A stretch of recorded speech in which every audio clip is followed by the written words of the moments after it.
Pandemic effect होने के कारण एजुकेशन सेक्टर पूरी तरह से ऑनलाइन मोड पर डिपेंड हो चुका है। अभी इंडिया में और दूसरी कंट्रीज़ में ये अपने ट्रायल एंड एरर फेज़ में हैं। इसे सक्सेसफुल बनाने में और पॉपुलर बनाने में टीचर्स का बहुत बड़ा रोल है। इतनी सारी इन्वेंशंस, इतने सारे ट्रायल्स होने के बाद भी अभी तक ये एक सक्सेसफुल मोड नहीं बन पाया है, एक पॉपुलर मोड नहीं बन पाया है। इसे ना तो पेरेंट्स का एप्रिसिएशन मिल रहा है और ना ही स्टूडेंट्स का अटेंशन मिल रहा है। पेरेंट्स इसे पानी पी पी कर कोस रहे हैं और अपना पूरा गुस्सा स्कूलों को फीस ना देकर निकाल रहे हैं। स्टूडेंट्स भी इसे एक्सेप्ट नहीं कर पा रहे हैं क्योंकि उन्हें ऑफलाइन मोड की आदत है, वो उन्हें ज़्यादा अच्छा मीडियम लगता है। ऐसे में टीचर्स के कंधों पर इसे पॉपुलर बनाने की, इसे इंटरेस्टिंग बनाने की, इसे बोर्डम से मुक्ति दिलाने की एक बहुत बड़ी जिम्मेदारी आ जाती है। इस टॉपिक पर मैंने बहुत ज़्यादा रिसर्च किया, कई सारे स्टूडेंट से बात की, टीचर्स से बात की, स्कूल और इंस्टीट्यूट्स के मैनेजमेंट से बात की, टीचर्स को पढ़ाते हुए देखा, स्टूडेंट्स को पढ़ते हुए देखा, तो कुछ बातें मेरी समझ में आई। जब ऑनलाइन टीचिंग शुरू हुई या अब उसके 3 महीने बीतने के बाद भी टीचर्स को मैनेजमेंट की तरफ से कोई भी ट्रेनिंग नहीं दी गई, कोई भी ट्रेनिंग प्रोग्राम नहीं चलाया गया, उनको नहीं सिखाया गया कि किस तरह से ऑनलाइन क्लास को इंटरेस्टिंग बनाकर रखा जा सकता है, किस तरह से इसके मोनोटोनस एनवायरनमेंट को ख़त्म किया जा सकता है, किस तरह से स्टूडेंट्स को एंगेज करके रखा जा सकता है। उनको फीडबैक देना नहीं सिखाया गया। बस अगर सिखाया गया तो सिर्फ इतना ही कि ऑनलाइन प्लेटफॉर्म को, वीडियो प्लेटफॉर्म को किस तरह से यूज़ करना है, इतना काफ़ी नहीं था। किसी मीटिंग ऐप के स्पेसिफिकेशंस समझाकर, उसके टूल्स समझाकर, उसके यूज़ को समझाकर हम ये नहीं मान सकते कि टीचर्स ऑनलाइन टीचिंग के चैलेंजेस को ख़त्म कर सकते हैं। एक स्कूल के सिस्टम को देखकर मैं बहुत ही सरप्राइज़ था। उन्होंने व्हाट्सएप ग्रुप में ही अपने टीचर्स के ऑडियो लेक्चर्स को पोस्ट किया हुआ है, उसमें टीचर्स के वीडियोस नहीं हैं। वो सिर्फ वहाँ पर ऑडियो लेक्चर्स को शेयर कर रहे हैं और पीडीएफ फाइल्स को शेयर कर रहे हैं। इसका मतलब स्टूडेंट्स को फेस टाइम नहीं दिया जा रहा है, स्टूडेंट्स के लिए सारी स्क्रीन ब्लैंक है। ऐसी क्लास में आप बच्चों का इंटरेस्ट मेंटेन हो जाए, ये सोचना भी मुश्किल है। ऑनलाइन टीचिंग की बराबरी ऑफलाइन टीचिंग से नहीं की जा सकती। इसके बावजूद भी कई स्कूल्स स्टूडेंट्स को बहुत ज़्यादा होमवर्क दे रहे हैं, हैवी होमवर्क दे रहे हैं।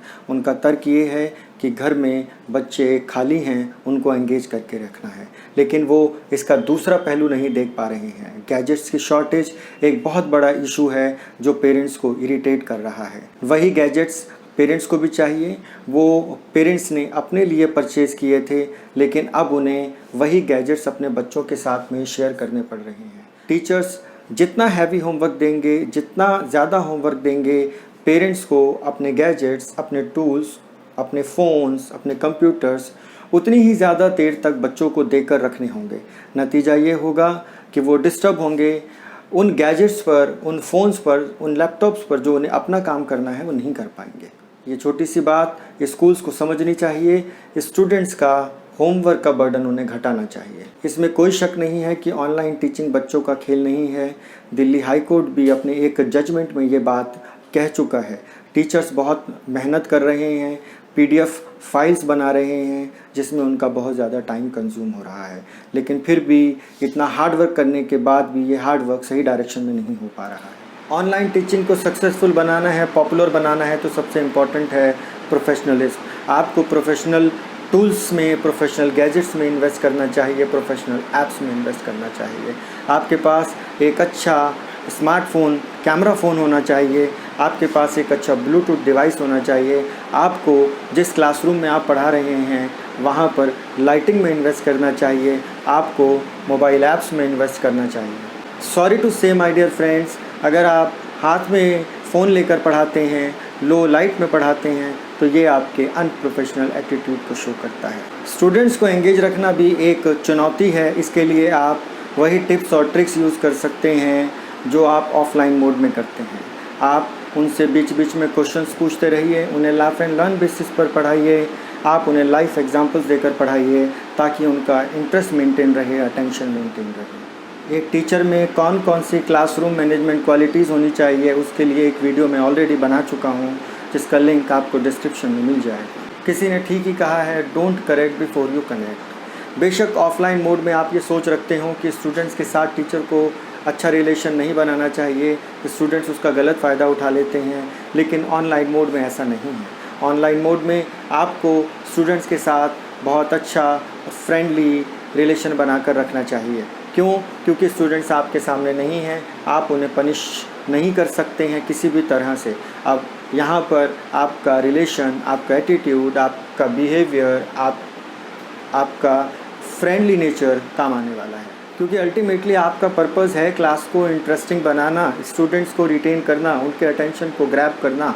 तो वो आप सॉफ्ट स्पोकन होकर ही कर सकते हैं। अगर आप स्टूडेंट्स की मिस्टेक्स को करेक्ट करना चाहते हैं तो आपको पहले उनसे कनेक्ट करना होगा। वर्चुअल क्लासरूम को लेकर एक बहुत बड़ी शिकायत है कि स्टूडेंट्स को उनके होमवर्क का प्रॉपर फीडबैक नहीं मिल पाता है। पेरेंट्स की शिकायत है कि उन्हें उनके बच्चों की प्रोग्रेस रिपोर्ट रेगुलर नहीं मिल रही है। उनके बच्चों के जो टेस्ट्स होते हैं, जो एग्ज़ाम्स होते हैं, उनको चेक करने का स्कूल्स के पास कोई भी सॉलिड सिस्टम नहीं है। रेगुलर पीटीए मीटिंग्स नहीं हो रही हैं।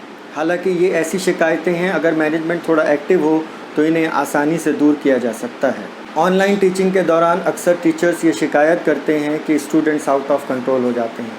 यकीन मानिए, अगर आप इन सब मेरी बताई हुई टेक्निक्स को यूज़ करेंगे तो काफ़ी हद तक आप ऑनलाइन क्लास को कंट्रोल करने में, स्टूडेंट्स का अटेंशन ग्रैब करने में कामयाब हो जाएंगे। इसके लिए एक काम आपको और करना है, स्टूडेंट्स का कैमरा ऑन रखवाना। बहुत से टीचर्स को मैंने देखा है कि ऑनलाइन क्लास लेते वक्त वो अपना कैमरा ऑन ही नहीं रखते, तो वो स्टूडेंट्स का कैमरा क्या ऑन करवाएंगे। स्टूडेंट्स का कैमरा ऑन रहेगा तो उसका बेनिफिट ये होगा कि स्टूडेंट्स को लगेगा कि आप उन्हें वॉच कर रहे हैं, वो पढ़ते समय किसी दूसरी एक्टिविटी में इन्वॉल्व नहीं होंगे। उम्मीद करता हूँ ये टिप्स आपके काम की होंगी। ये था आज तक, इंतज़ार कीजिए नेक्स्ट सेशन तक।